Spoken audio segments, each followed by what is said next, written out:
श्री श्री ठाकुर और समस्त इष्ट परिवार श्रीचरणे मोर कोटि कोटि प्रणाम एवं यही वीडियो देखुथिबा समस्त को मोर आनंद भरा जय गुरु।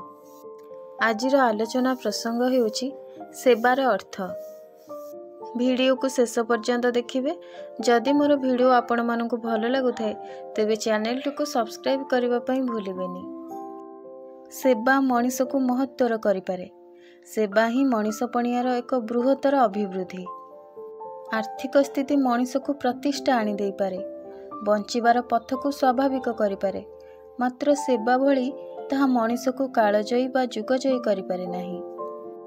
आमे विश्व रे जो केते जण महत्तर मनीष को अवगत होइछे से माने आर्थिक स्थिति रे मूल्यांकित होई नाहंती, बरं सेवा ही सेमानकु महानर परिचय देइछि। सेवा को आमे दुई भागर विभक्त करि परिबा, जेपरि कि गोटे हेउछि आत्मिक बा सूक्ष्म सेवा और अन्यटी हेउछि शारीरिक बा स्थूल सेवा। वैदिक जुगर मुनि ऋषिंक ठारू आरंभ करी सांप्रतिक समयर महापुरुष और सद्गुरुंक पर्यंत समस्ते स्थूल सेवा अपेक्षा सूक्ष्म सेवारे मनोनिवेश करिथांती। प्रकृतिर सुषमा को प्रयत्न करिबा, मनीष मनरे सुख शांति आनंद खोजी आनिबारे सेमाने निजको नियोजित रखिथांती। सेही बड़ी सेवा पाई मनीषों को प्रथमे सूक्ष्म शक्ति संग्रह करने को पड़ी थाए। सेही शक्ति को पुणी मनीषर कल्याण निमंते विनियोग करने को हुए। सेवा कहले प्रायतः समस्ते स्थूल सेवा कथा ही बुझी थांती। सेही सेवा केतबेले मानविक सेवा तो आउ केतबेले सामाजिक सेवा। तुलनात्मक दृष्टि रे देखिले मानविक सेवार परिसर सामाजिक सेवार परिसर ठारू व्यापक।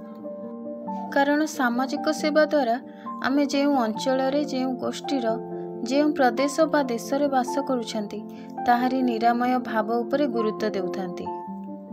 सेही अंचलर बा समाजर लोकंकर दुख कष्ट को दूरेई देबा पई चाहिथांती।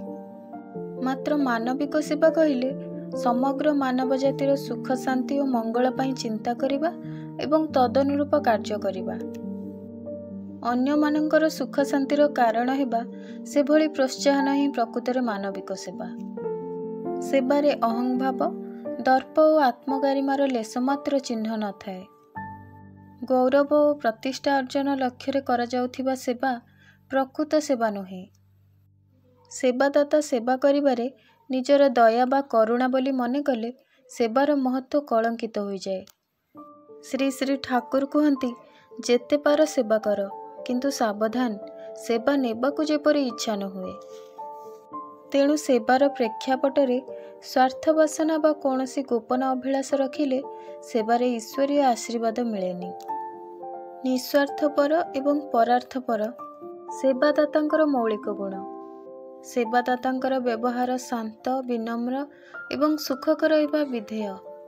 सेवारे ही आनंद और प्रफुल्लता पारिपार्श्विक व्यक्ति जीवन को प्रभावित करिथाए। सुतरां एही स्वर्गीय भाव सेवादाता व्यक्ति को विश्व रे स्वतंत्र स्थानर अपेक्षा रखे। आशा करुछि एही वीडियो आपण मानकु किछि जणाइबारे सहाय होइथिबो।